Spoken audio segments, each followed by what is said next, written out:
சூழ்விஷம் பனிமுகில் தூரியம் முழக்கின ஆழ் கடலலை திரை கையெடுத்தாடின ஏழ் பொழிலும் பலமேந்திய என்னப்பன் வாழ்புகழ் நாரணன் தாமரை கண்டு கந்தே. எம்பெருமான் கிருபையினாலே தினசரி நடைபெற்று கொண்டிருக்கின்ற திருப்பாய் மகோத்சவத்திலே இன்றைய தினம் 8ஆம் திருநாள் கீழ்வானம் வெள்ளென்று எருமை சிறுவீடு மேய்வான் பரந்தனகான் மிக்குள்ள பிள்ளைகளும் போவான் போகின்றாரை போகாமல் காத்து உன்னை கூவான் வந்து நின்றோம் கோது களமுடைய பாவாய் எழுந்திராய் பாடி பறை கொண்டு மாவாய் பிளந்தானை மல்லரை மாட்டிய தேவாதி தேவனை சென்று நாம் சேவித்தால் ஆவாவென்றாராய்ந்து அருளிலோர் எம்பாவாய்.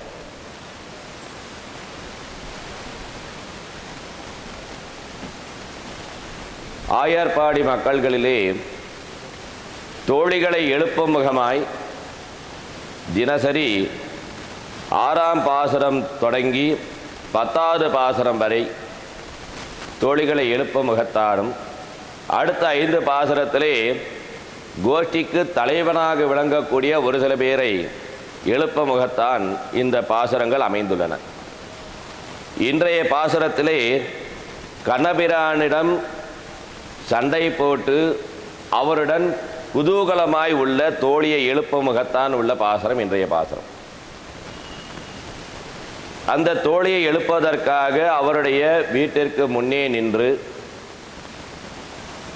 இந்த ஆய்ப்பாடி மக்கள் அனைவரும் சேர்ந்து அந்த தோழியை எழுப்பதற்காக கேட்கும் பொழுது உள்ளே உள்ள தோழியானவள் விடிந்து விட்டதற்கு ஏதாவது ஒரு காரணம் உண்டா, ஏதாவது சாட்சி உண்டா, நேற்றைய பொழுதிலே தோழி எப்படி கேட்டாலோ அதே பிரகாரம் கீசு கீசென்று ஆணை சாத்தன் என்று ஆணை சாத்தன் பறவை கலந்து பேசிய பேச்சரவம் கேட்கவில்லையா?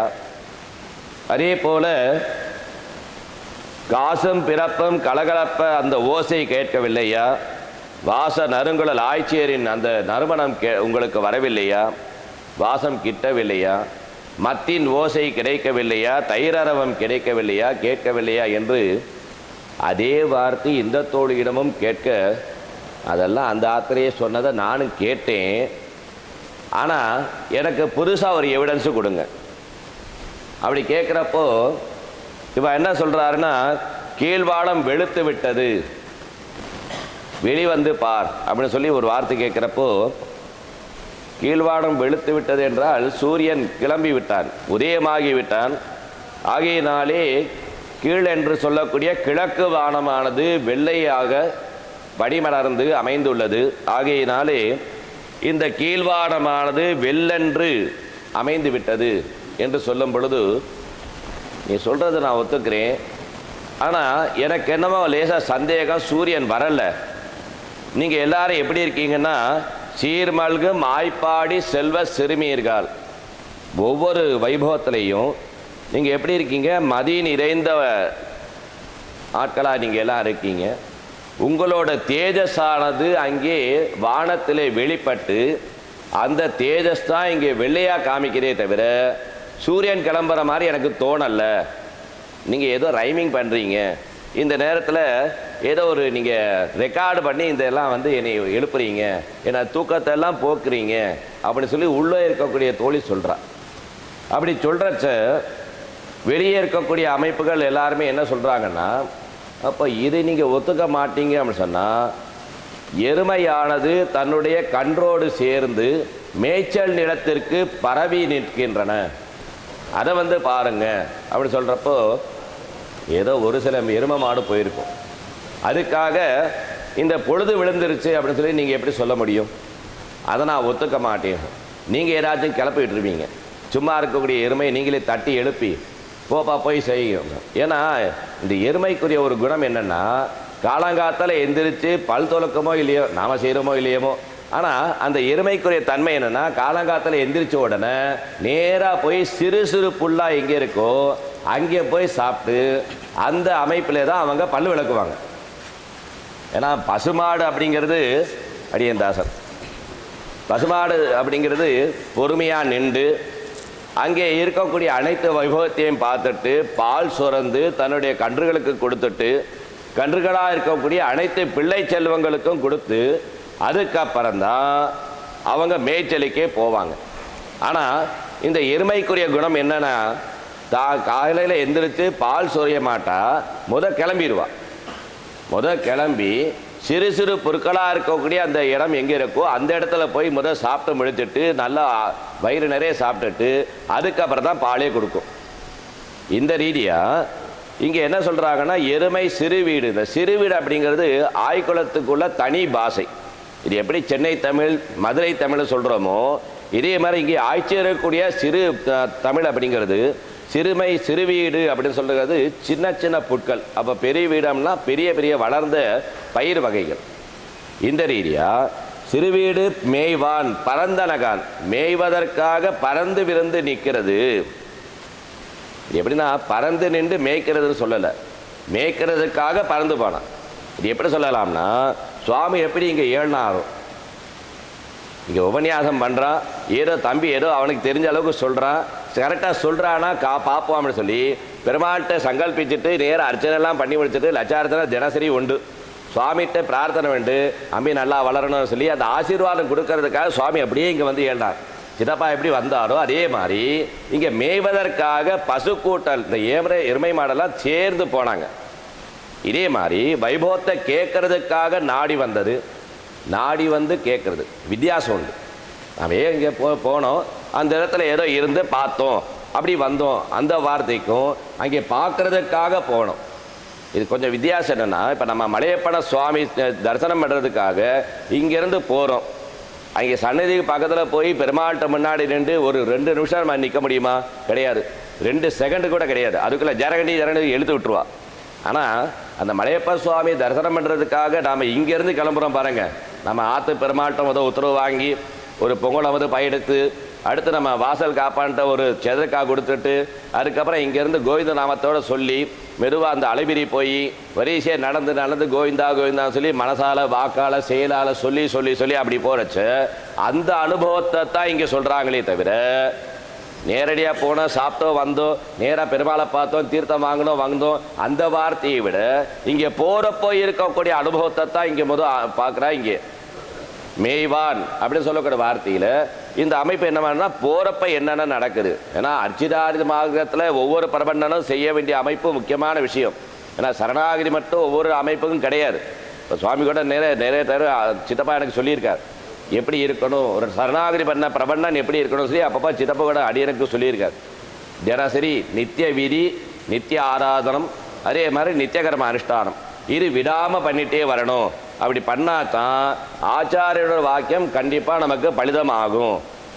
ஏன்னா ஆச்சாரியர் சொல்லிட்டாருன்னு சொல்லி பெருமாள் நம்ம திருவடியை சேர்த்துருவார். செயல் நன்றாக திருத்தி பணிகொள்வான்னு சொல்லக்கூடிய ரீதியை எம்பெருமான் நம்மளை சேர்த்துருவார்.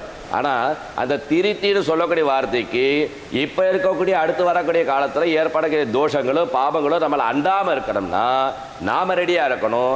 அதுக்கு தகுந்தாப்புல அனுஷ்டானம் கரெக்டாக இருக்கணும். ஏன்னா ஒரு சில பேருக்கு பணங்காசு கூடிருச்சுன்னா அனுஷ்டானம் கம்மி பண்ணிடுவார். அந்த விஷயம் இல்லாமல் அந்த நேரத்திலையும் எம்பெருமான்ட்ட மனசால் லயிச்சு ஒவ்வொரு விஷயம் பண்ணுறப்ப தான் நமக்கு ஏற்றம் கிடைக்கும். சுவாமி சொன்ன அந்த ஆச்சாரியன் எப்படி நமக்கு அனுகிரகம் பண்ணாரோ அந்த விவகம் முழுமையாக கிடைக்கும். இந்த ரீதியாக இங்கே எருமை மாடு மேய்த்த நிலை. இந்த கண்ணன் எப்போ எருமை மாடு மேய்ச்சோம் இந்த யோசனை பண்ணுறப்போ ஆழ்வார் பாசனம் கூட ஆநிறை மேய்க்க நீ போதி அருமருந்தாவதறியாய். ஆ நிறை, ஆனா பசு, நிறைனா ஆடு. இப்போ இங்கே எருமை எங்கே வந்துச்சு அப்படி பார்க்க போனால் இந்த கோபாலனாக இருந்து சம்ரட்சணம் பண்ணக்கூடிய அனைத்து உயிரினங்களுக்கும் கண்ணபிரான் என்ன பண்ணுறாருன்னா காலங்காத்தல் எழுந்திரிச்சு அந்த எருமை மாடு கூட்டம் எங்கே போகுதோ அவங்களுக்கு பின்னாடியே போய் கரெக்டாக போகிறானா, ரங்கன் கரெக்டாக போகிறானா, சுந்தரன் கரெக்டாக போகிறானான்னு சொல்லி ஒவ்வொரு எருமைக்கும் ஒவ்வொரு பேர் வச்சு எல்லாருமே போயிட்டு வந்து வீட்டுக்கு வந்த அப்புறம்தான் கண்ணபிரான் வீட்டுக்கே வர்றான். அது வரைக்கும் கண்ணபிரான் என்ன பண்ணுறான்னா அவங்களோட போய் சுற்றிட்டு வர்றான். இதை பார்த்துட்டு அங்கேருந்து வரக்கூடிய புழுதி அலைந்த பொன்மேனியா கண்ணன் வரதை பார்த்துது யசோதா. இந்த கார்மேனியா இருக்கக்கூடிய கண்ணபிரான் தகதகன்னு மின்னானே, அந்தளவுக்கு பொன்னாமலாம் நிற்கிறானே, அந்த அளவுக்கு நல்லா இருக்கேன்னு சொல்லி ஓப்பா பார்த்துட்டே இருக்கிறப்ப பக்கத்தில் இருக்கிற பொம்மனாய் சொல்கிறா, ஏண்டா இருக்க பிரதியெல்லாம் அவன் உடம்பு மேலே பட்டு வந்திருக்கே, நீ என்ன இப்படி நல்லா அலக்கலியாக பார்க்குறியே, இது நல்லா இருக்கா, அவனுக்கு சரியாக இருக்கா, பரிகாசம் பண்ணுவான்னு சொல்லி ஒரு வார்த்தை வருது. அப்படி பண்ணுறச்ச இல்லை என் கண்ணை எப்போ பார்த்தாலும் கருப்பாக இருக்கேன்னு சொல்லி நிறைய பேர் சொல்கிறா, எனக்கு மனசு கஷ்டமாக இருக்குது.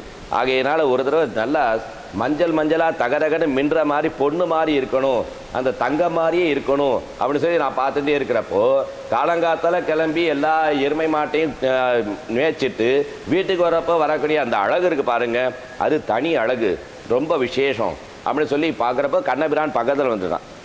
அம்பி என்னப்பா எல்லாருமே வீட்டுக்கு வந்தாச்சம்மா, அப்போது உனக்காண்டி இந்த எண்ணெய் புளிப்பழமாக எடுத்து வச்சுருக்கேன், நீ போய் கொஞ்சம் குளிச்சுட்டு வந்துடு. இல்லை நான் சுற்றிட்டு வந்தது எனக்கு பசி எடுக்குது, சாப்பிட்டு போகிறேனே. அப்போ உனக்காண்டி அப்பா ரெடி பண்ணியிருக்கேன், அக்காரம் கலந்த பால் ரெடி பண்ணி வச்சுருக்கேன், ஒழுங்காக பண்ணி வச்சுருக்கேன், சுட்டு வைத்தேன் தின்னல் உறுதியே நம்பி நீ சாப்பிட்ற மாதிரி பண்ணி வச்சுருக்கேன். ஏன்னா ஒரு சில பேர் செய்கிறது சாப்பிட முடியாது, பார்க்கத்தான் முடியும். அந்த எவ்வளோ தான் கஷ்டப்பட்டு செஞ்சாலும் கடைசி அதை தாளிக்கக்கூடிய நேரம் கரெக்டாக இருந்தால் தான் அந்த பொங்கலை ஒழுங்காக இருக்கும். அந்த தாளிக்கிறது கருகி போச்சுன்னு வச்சுக்கோங்க, 1 மணி நேரம் செஞ்ச சாப்பாடு வீணாக போயிடும். அந்த மாதிரி இல்லாமல் யசோதா கரெக்டாக சொல்கிறா, சொப்பட நான் சுட்டு வைத்தேன் தின்னல் உறுதியேல் நம்பி, நீ நிம்மதியாக சாப்பிடலாம், பக்குவமாக சாப்பிடலாம், ரசித்து சாப்பிடலாம், அந்த மாதிரி பண்ணி வச்சுருக்கேன். இல்லை சாப்பிட்டு நான் அடுத்து குளிக்கிறேன்.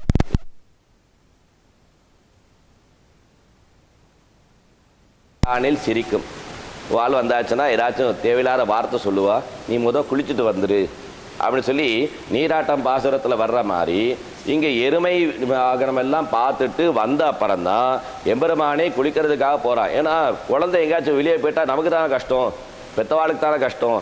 அதே மாதிரி கண்ணபிரான் ஒவ்வொரு எருமையும் நான் மேய்ச்சிட்டு வந்த அப்புறம் எல்லாரும் வந்தாச்சான்னு பார்த்த அப்புறம் தான் அடுத்தே உள்ளே போகிறான். இப்போ ஒரு சில பேர் காலையில் வாக்கிங் போகிறது வடை சாப்பிட்றதுக்காண்டி, இங்கே கண்ணபிரான் என்ன பண்ணுறாருன்னா எல்லா எருமை மாடும் போயிட்டு வீட்டுக்கு ஒழுங்காக வந்திருக்கான்னு பார்க்கறதுக்காண்டி காத்தால வாக்கிங் போயிட்டு வந்துடுறாரு. வந்த அப்புறம் தான் நீராட்டமாகட்டும், பூச்சுடல் ஆகட்டும், காப்பிடல் ஆகட்டும் எல்லாமே ஓடுது. இதே மாதிரி இங்கே என்ன பண்ணுறாருன்னா மேய்வான் பரந்தனகான் அந்த வைபவத்தை பார்க்கறதுக்காக நீ எருமையை பார்க்கணும், கண்ணபிரானை பார்க்கலாம் இல்லையா, கண்ணபிரானை பார்க்கறதுக்காண்டியாச்சும் நீ வெளியே வரலாம் இல்லையா அப்படின்னு சொல்கிறப்போ, இல்லை கண்ணன் எப்போ எந்திரிப்பான்னு எனக்கு தெரியும், அவனோட எப்போ பார்த்தாலும் நான் பேசுவேன், பழகுவேன், அவனோட சண்டை போடுவேன், குதூகலமாக நான் இருந்து அவனோட நல்லா என்ஜாய் பண்ணுவேன். அப்படி இருக்கிறப்போ கண்ணன் எப்போ எந்திரிப்பான்னு எனக்கு தெரியும், நீங்கள் ஏதோ தேவையில்லாத வார்த்தை சொல்லி என்னை தூக்கத்திலேருந்து வெளியே அனுப்புகிறீங்க, இது எனக்கு பிடிக்கமில்லை, வேறு ஏதாச்சும் எவிடன்ஸ் சொல்லுங்க அப்படின்னு சொல்கிறப்போ, எப்போ உன்னைய எழுப்புறதுக்காண்டி 5 லட்சம் கோபிகாஸ்திரியில் 10 பேரை தாண்டி மிச்சம் எல்லாருமே வாசல் நிற்கிறோம் பாரு, அதையாச்சும் நீ பார்க்க மாட்டியா. ஏன்னா இவர் கொஞ்சம் சென்சிட்டிவான ஆள், கொஞ்சம் கவனம் பார்ப்பார், கொஞ்சம் மரியாதை பார்ப்பார். இது ஒரு சில பேருக்கு வெத்தலை பாக்கு வச்சு கூப்பிட்டா தான் வருவாங்க, மற்ற நேரத்தில் வரமாட்டாங்க. இதே மாதிரி இந்த கோபிகாஸ்திரி என்ன பண்ணுறாருன்னா எல்லாரும் கூப்பிடணுமா, மிக்குள்ள பிள்ளைகிற மீதம் இருக்கக்கூடிய எல்லாருமே உன் வாசலில் நிற்கிறா. இருக்காண்டி கண்ணனோட அத்தியந்த ஃப்ரெண்டு நீ, உன்னைய கூப்பிட்றதுக்காண்டி எல்லாருமே வந்திருக்கோம்.